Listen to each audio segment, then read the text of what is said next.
Beautiful, beautiful young woman. And I'm so happy to have her today because she can touch a whole nother generation. You know, I'm another generation. And she is here to share with you her story and how she overcame doubt. And ladies and gentlemen, without further ado, here's the amazing Demi Lovato. Hi. Hi, beautiful. First of all, thank you for everything you just said. That was really, really sweet.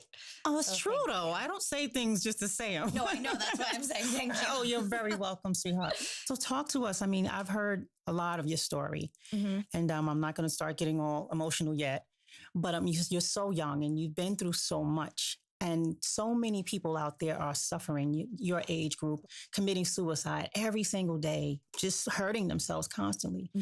I just need you to share with me and them how you overcame. I've suffered from bipolar disorder. I suffered for many years and I was undiagnosed. One of the main problems right now in our country is people not getting mental health care that they need. It's not as accessible to people. So with my story, I tried to bring awareness to mental illness and try to talk about it so that people don't feel shameful when they are experiencing symptoms.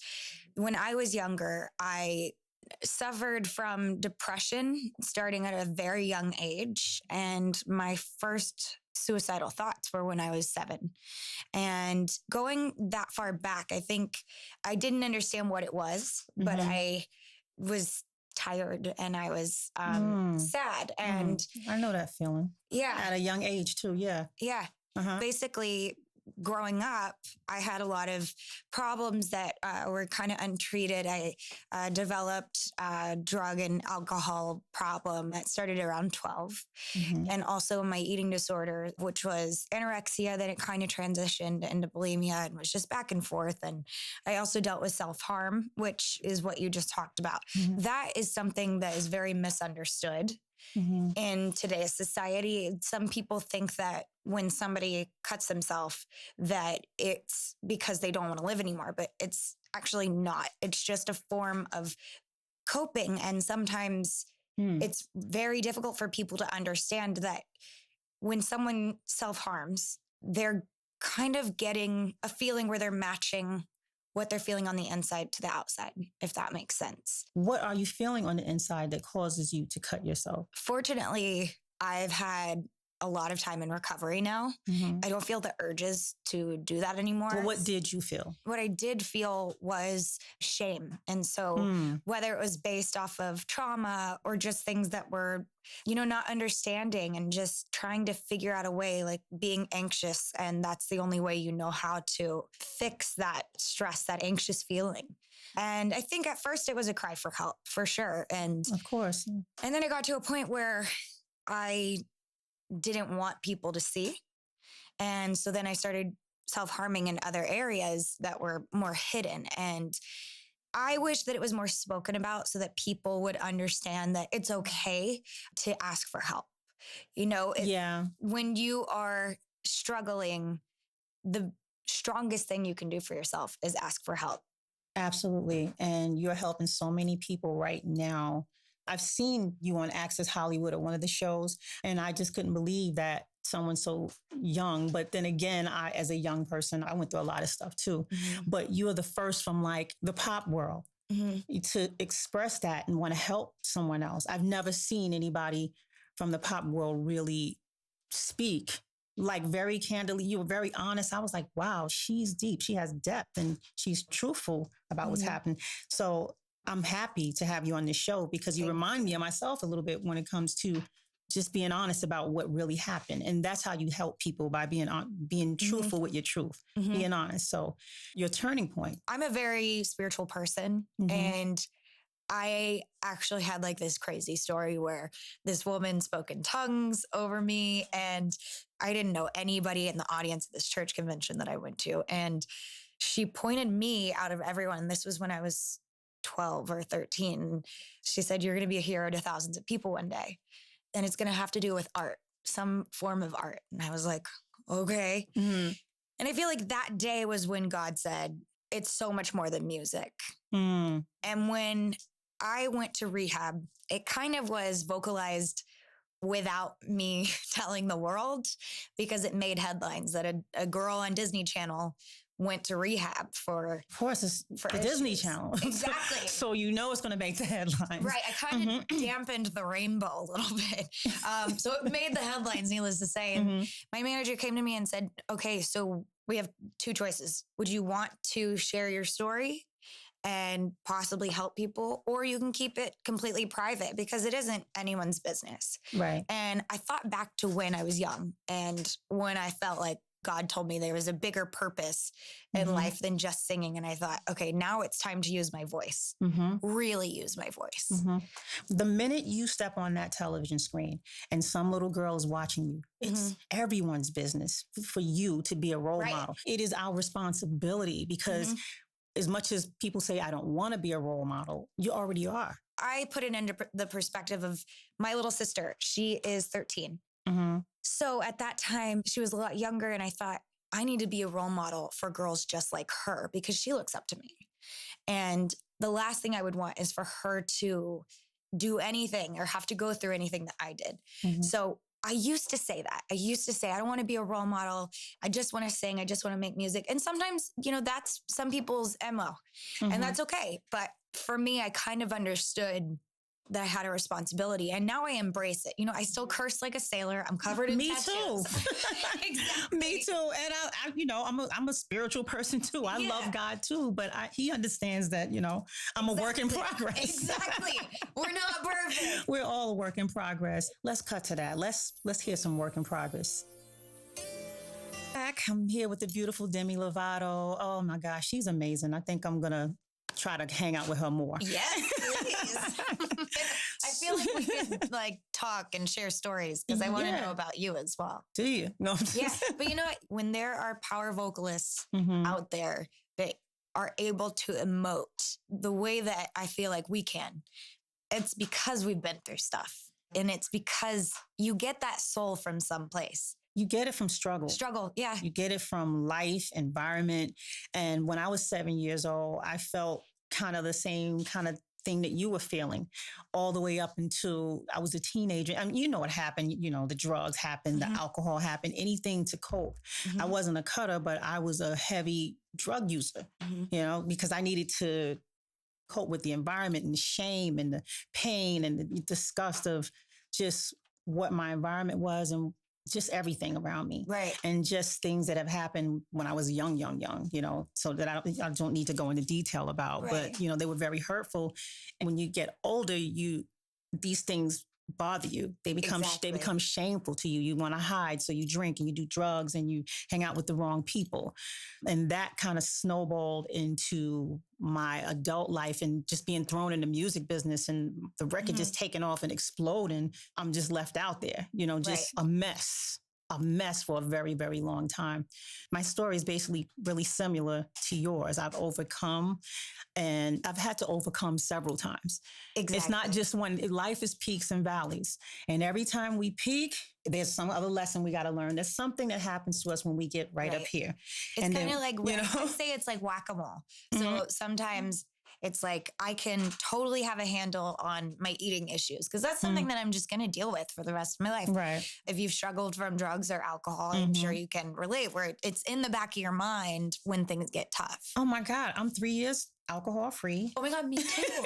But sometimes when there's a social event, you know, I start to feel like I can do it, but I think about how far I came. Exactly. And I'm like, no, it's not even worth it. But you definitely feel like it's a normal thing still. And the urge is still there. Or you go out and like I turned 21 sober.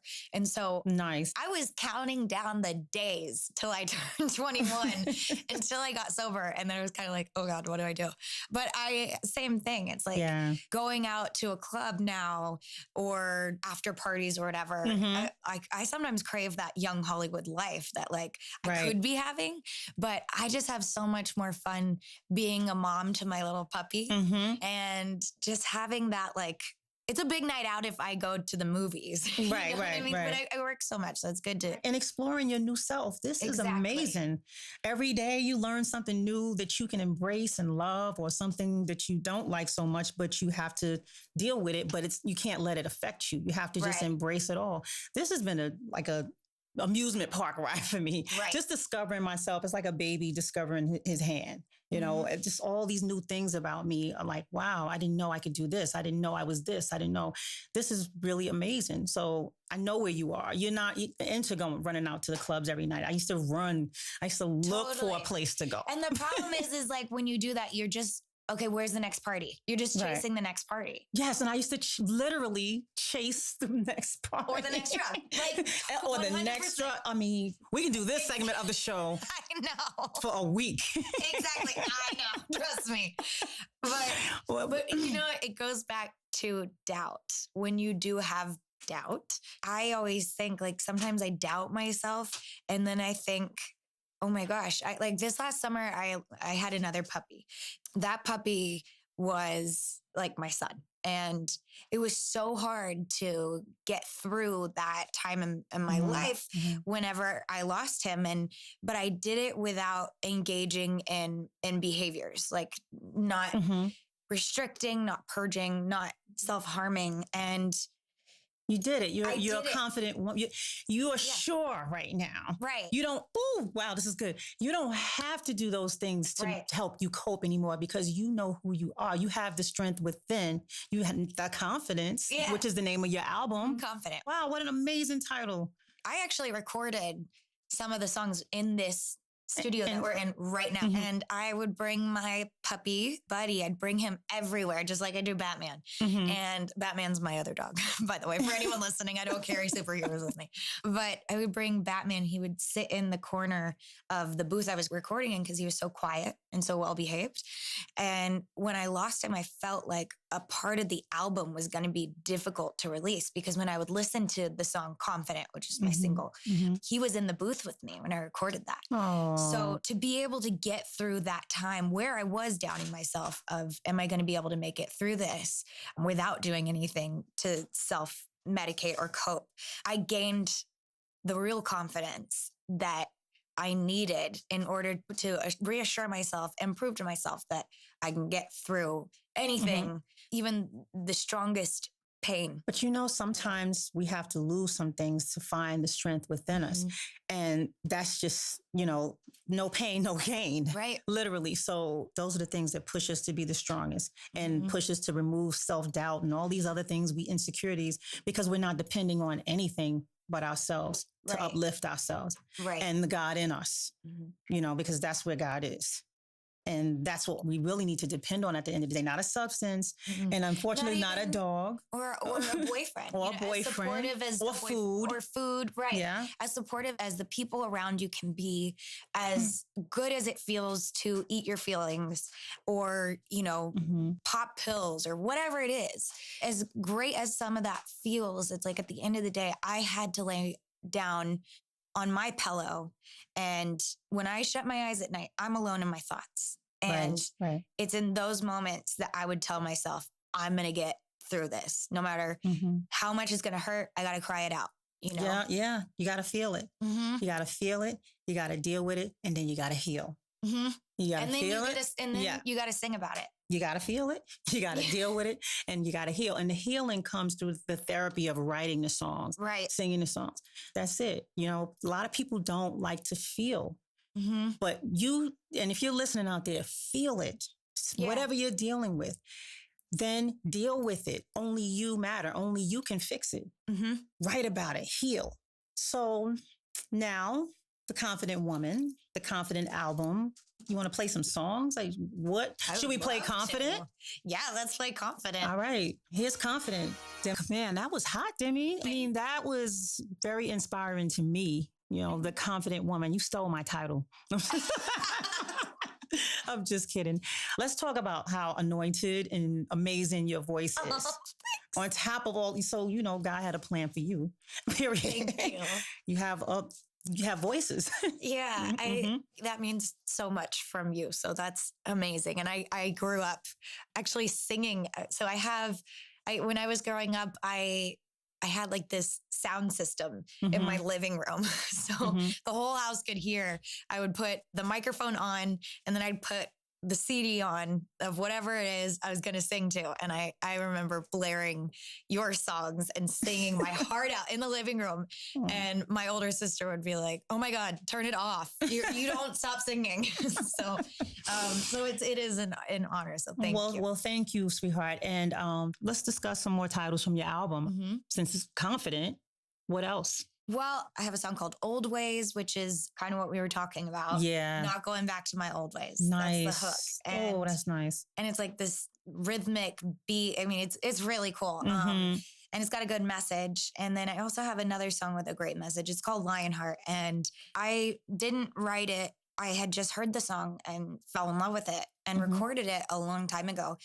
And it wasn't until I heard it for the first time since my puppy had passed away that it took on this whole new meaning to me. And everything happens for a reason.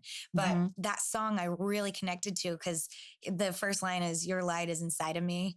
And I just immediately thought of him. It was really powerful. And I still get emotional whenever I hear it because I think of him. And what was his name, the puppy? Buddy. Buddy. Oh, well, can we dedicate Lionheart to Buddy right now? Definitely. All right, Buddy. This is for you, sweetie, wherever you are. Here's Lionheart, Demi Lovato. Each one with Mary J. Blige. Real talk, Demi Lovato. Real talk. Real talk. We're getting deep. By the way, you're going to make Oprah jealous. Why you say that? Because we're getting serious. You're good at this. Well, this is who I am. This is why I was born. This is why I went through, one of the reasons that I thought it was just music. Right. Like you thought it was just music for you, but it wasn't. We had to become everything that we had to speak about. That's why it hurts so bad. That's why we've gone through so many trials. Right. It's unbelievable. And the whole goal behind that unbelievable trial is to find ourselves again, see ourselves again. And there's a lot of forgiveness for ourselves and others. Sometimes it seems like that's the hardest thing to do, forgive yourself and others. But that's the biggest trial. Right. That's the biggest test because we can't move forward if we are stuck blaming people and unforgiveness. And we'll have our moments, but we have to get out quickly. Totally. Get out quickly. So, And I feel like as loud as we can sing, our voices are louder. Our voices are loud. People, they love the voice, but they actually love the message. Right. It's always been the message. And what I would love to see is young girls singing Confident and kind of embedding it into their head instead of embedding drugs, alcohol, sex, and instead of embedding that into their head. It's okay to feel your sexuality, but like when I think of a young girl walking around the house, 6, 7 years old, saying, what's wrong with being confident? Even just that subconsciously is putting it into their mind that there's nothing wrong with being confident and empowering them as a young girl. And they will, because you did. You spoke for them. Because you spoke your truth, they can hear you. When I spoke on the My Life album, maybe, I don't want to say how old I am. But, in 1994, that was my sophomore album, I spoke and I spoke all my heartache, all my pain, all my suicidal thoughts and everything. 4 million people responded. And I had no idea. I was just writing a diary to myself, writing these songs because I was in so much pain that I needed to put it somewhere. And 4 million people responded. Maybe, I know it was 4 million people that I counted, but there was probably, there was more. And the stories that come with this album are like stories like I was about to drive off of a cliff and the song My Life came on and I turned around. Like, it's just like. Right. So God winks. Yes. And it just says, this is bigger than me. Right. This is bigger than me just staying miserable because now I have to turn my life around to save those 4 million people because we were ready to kill ourselves. Yeah. That's sacrifice as well because you might not have all of those fans anymore because some of them get stuck, and then some of them move with you. So this is back to the voice. The voice we have is a responsibility. It's going to be great and it's not going to be so great. And everyone's not going to love you for your change. And that's okay. And that's just fine. Woo! Can we do just fine right now? Because me and Demi Lovato, we are just fine. Fine. On Real Talk on Beats Radio with Mary J. Blige and Demi Lovato, my special guest who is very special. What a smart, amazing, like she's just the bomb, y'all. Thank you. You're the But you, bomb. thank you. You know, I'm amazed by how young you are and how wise you are. Like, you are a blessing. You guys should really be really proud and follow this girl. Because she could be very selfish, like a lot of, you know, the young artists. When you're young, you're selfish. You're only thinking about yourself. But she's not just thinking about herself.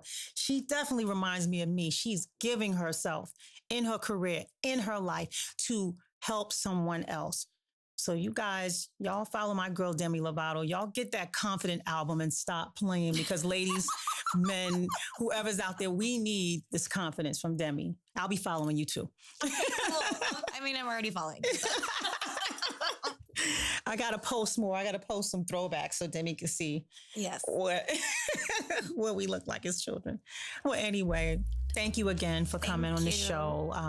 This has been great. Thank you, sweetheart. Of course.